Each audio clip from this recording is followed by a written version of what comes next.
Here's Prescott. Just throws it deep as far as his arm can take him. He caught it! Micah Parsons on the move. Micah Parsons is in! Welcome to the big show, Tony Pollard. Oh, going deep. It is intercepted. But I'm not going to say a word, but I will say one thing right now. Prescott, touchdown. Good protection, and the pass wide open. Touchdown, Lamb.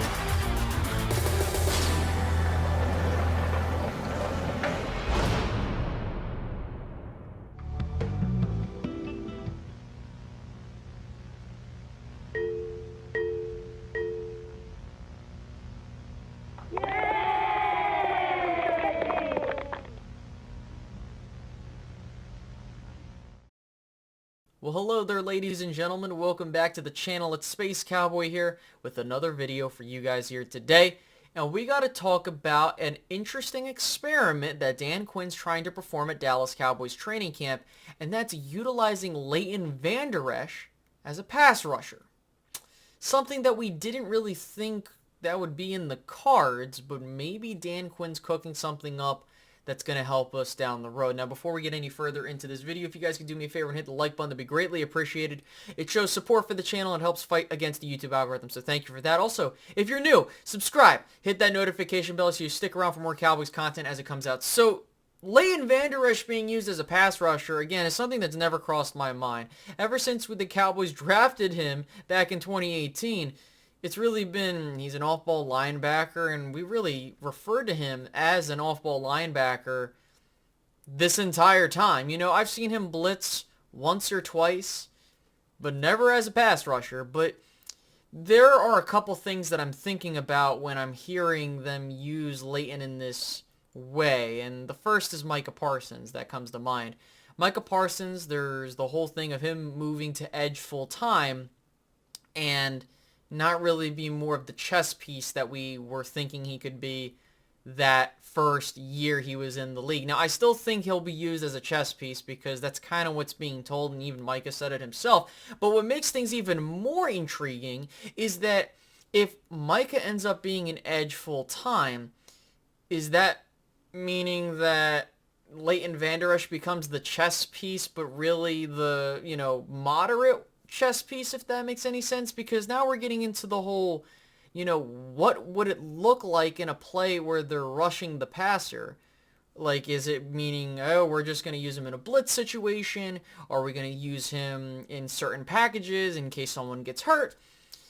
Who knows? I think it's just they're trying to see what they can get the most out of these players. And the other name that comes to mind is Damon Clark. Like, how's he going? Because I think that Damon Clark is going to take a huge step this year and really solidify himself as a very productive player in this Cowboys defense. And I think that the other thing too is that could be what Dan Quinn's looking to do, is like, listen, we really like what Damon Clark is doing, and we think that Leighton could do better in this certain situation.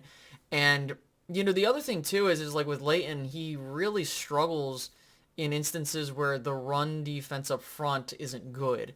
And I'm not saying that's going to be the case this year. We have yet to see any evidence of it being good or bad in an actual football game setting. But I'm really curious if this move is really putting Damon Clark out there to be that main guy. And then what does this mean for the guys behind Damon Clark? Like, we're talking about Jabril Cox and company, where they have an opportunity in front of them to really show up and show out. Because with Leighton, I've always felt that he was the off-ball linebacker. That's it. I never, again, thought about putting him as a pass rusher, but through the drills we're seeing and the film that's getting put out there, he looks solid. And again, I'm not asking him to be a full-time pass rusher, which, a lot of people are like, what the hell? Like, what are we doing here? But if there's one guy I trust, it's Dan Quinn. I think the big thing is you need to know what you can work with to make sure that you're building up your defense and the packages you're going to utilize with the defense the best way possible. And I think that if this is one way of going about it, that's fine. But then it's like, what does this mean for guys like Sam Williams? Because I know Sam Williams, they're saying that he's returning to the fold. And, is there something there to, like, God forbid someone gets hurt? Is this just we're just doing it because someone's not there? I don't know. But I really do like what I'm hearing. The whole experimentation phase is all going on here in training camp on offense and defense. But I'm really curious what you guys have to think about this, because I think that for me it's a bit of a outlandish idea. I'm not saying that in a bad connotation. It's just, I don't know. I think that we've seen instances, again, where I've seen him be used effectively with blitzes, and I think that he has elements there. But, you know, the injury history with Leighton Vander Esch is still there. The neck injury, that kind of stuff bothers me when we're sending him on those pass rushes, because, you know, with those collisions, he's an off-ball linebacker, all the collisions there too. I don't know. I think it's going to just come down to how the Cowboys employ this defense, and it's like, how are they going to do it? Is it we're just trying to give the keys to Damon Clark? Who knows? But I don't want to go any further than what we got here, because I'm pretty sure it's well established this is what's going on. But tell me down below what you think, guys. I'm really curious, because if Leighton Vander Esch ends up being a solid pass rusher, I'm really curious to see what else this defense is going to come up with, you know, and hopefully the guys around him will assist him in that. And I'm pretty sure, you know, hopefully Micah doesn't do anything crazy, because we're seeing how he's doing in training camp. So I'll leave it at that, guys. Thank you guys so much for tuning in. Leave a like, subscribe, hit the notification bell on the way out, and I'll catch you guys in the next one. Have a good one, guys. Goodbye.